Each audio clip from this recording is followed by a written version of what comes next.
Hey there, and welcome into another exciting episode of A for Effort. I'm your host, Matt, and as always, we start off giving thanks to our unofficial sponsor of the podcast, AMC A-List. $19.95 a month gets you 3 movies a week at local AMC theaters in your area. Check AMC.com for movie listings and offer availability. On today's episode, we're going to break down our first movie of 2019, and that is Replicas. A couple weeks ago, I went and saw Once Upon a Deadpool and came across a poster for this movie. I got intrigued because I really like Keanu Reeves, and then I went home and watched the trailer and was like, okay, this is one I'm going to want to see. It was a limited release, so I ended up finding it at AMC West Oaks and was able to enjoy this movie. I had a good time with it. Was it my favorite movie? Probably not, but it was actually a really good sci-fi adventure. There's 3 very distinct parts of this movie that really are incohesive and make for a very disjointed movie, to say the least. The movie stars Keanu Reeves, Alice Eve, Thomas Middleditch, and John Ortiz. The movie starts with Thomas and Keanu's characters trying to create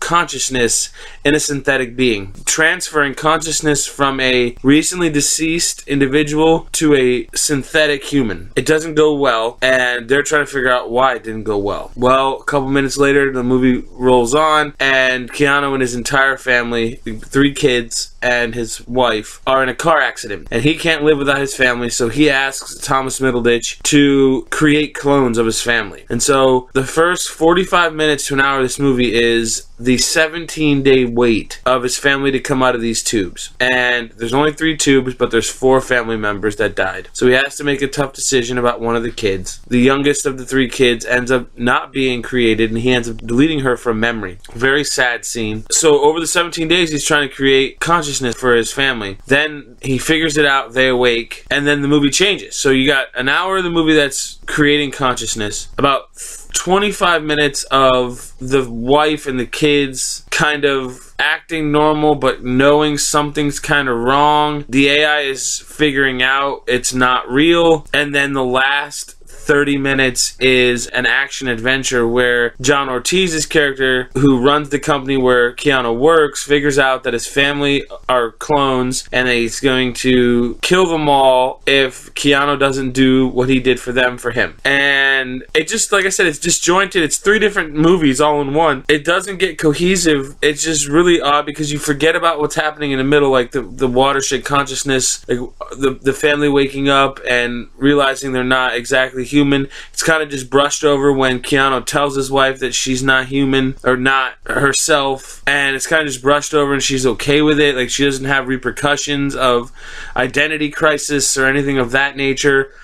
Then you get towards the end, and spoiler alerts for the ending, Keanu has a crisis of conscience about continuing to try to create synthetic life with these soldiers that they're getting their test subjects from, so he does it to himself and doesn't tell his boss. So the boss ends up, threatening the family, and so he builds himself into a synthetic, and the synthetic comes and rescues the family and rescues Keanu, but then the synthetic Keanu decides to stay behind and work for John Ortiz, and that's basically where the movie ends. Keanu and his family get to go off and be a loving family, and synthetic Keanu becomes the evil mastermind creating synthetic humans. It's not that I didn't enjoy the movie, it just felt very disjointed. All 3 different parts felt like 3 different movies.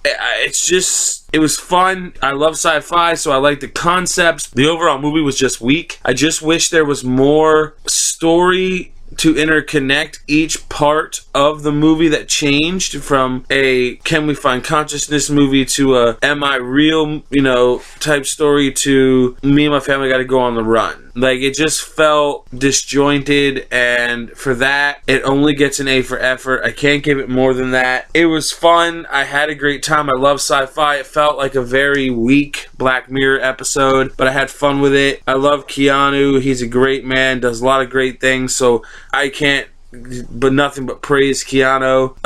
So for that, A for effort. I'm really excited that this year I got to start with something a little bit more positive. Last year, I started with a negative review and this year I get to start with something a little bit more positive. Although it doesn't sound very positive, I did enjoy myself. It's just not exactly, it didn't have enough parts to fill in the gaps of where the movie fell short for me, but it's still better than how I started 2018, so I'm really looking forward to what 2019 has to offer. 2018 was great. 2019 should be even better. Check out all of 2018's reviews on the YouTube channel. Recently I posted my GOAT and WOT award show of 2018, also my 2019 most anticipated. Next review, I will be reviewing one of those most anticipated, and that's Glass. Can't wait for that one. I have been your host, Matt. Come back to us next time on another episode of A for Effort, when we will have another quality movie review.